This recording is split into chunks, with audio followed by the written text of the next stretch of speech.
Hello once again, and today we're going to be doing a product review on an SD card. So this is the QUMOX 32GB micro SD memory card class 10 UHS-I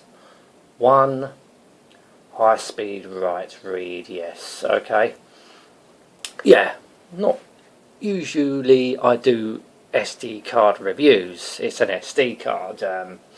I don't use it for photography or professional videos. I'm not a professional in anything, so I'm not going to go for the most expensive.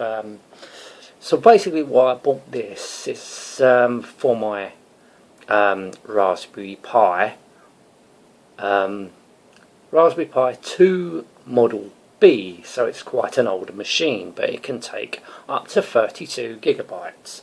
So I wasn't going to exactly spend a lot of money on an SD card for a very old machine. I thought, well, £5, yes, this SD card costs £5. I thought, okay, £5, I'll have some of that, because it's a 32GB card and it'll work well on my Raspberry Pi 2 Model B. Yeah, well, that's what I thought anyway. Well, I'll tell you what happened. I went to the format stage of it, when you put on the operating system for the Raspberry Pi. Went through the verifying stage and then it said failed. Oh dear, what's happened? I don't know. Let's pull it out and let's reformat it via the PC normal like standard Windows. It wouldn't format. I've tried it on other PCs. It wouldn't format. Tried even other methods to even if it can read. No, nothing's accepting it. I've tried everything. Nothing is accepting it. It won't read, it won't write, it won't do nothing, it won't format. I've even tried putting it into a digital camera. No, that didn't want to know either. Yeah, so take a note of that brand, QUMOX, and I would stay well clear of them. It looks tempted, it looks cheap. Maybe it will work with, maybe it might not work with that sort of constant reading and writing on a Raspberry Pi, but I didn't even get to insert it into the Raspberry Pi. That's the thing, it was going through its format stage. So it could set up, once I put the card into the Raspberry Pi, it would set up that way. But no, it didn't even get that far. So maybe for cheap digital cameras it may possibly work, but stay away from these cards if I was you. Well, this is the only one I've got, and I've actually ordered, well, it should be on its way, a 64GB version.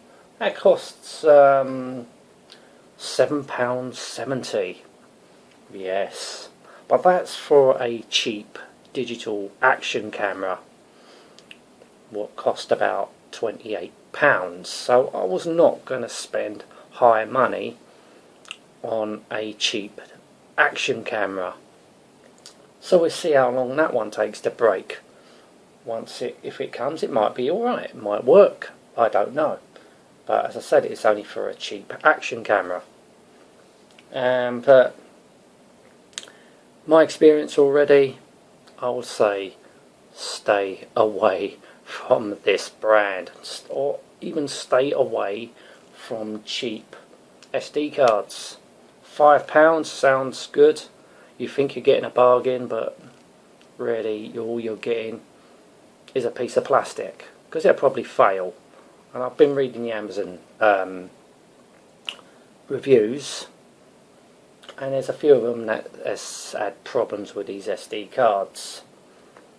But then again, I've been looking at the reviews, or at reviews also, and there's been a lot of positives.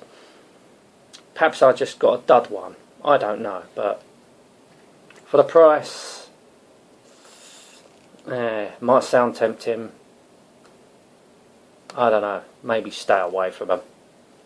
They're too cheap. I mean, you wouldn't get professional photographers and video makers buying cheap SD cards. They'll go for the SanDisks, the Transcends, and the Samsungs, the high quality SD card makers. And I don't blame them. If you're a professional, you wouldn't want to buy anything that's cheap, like this piece of rubbish.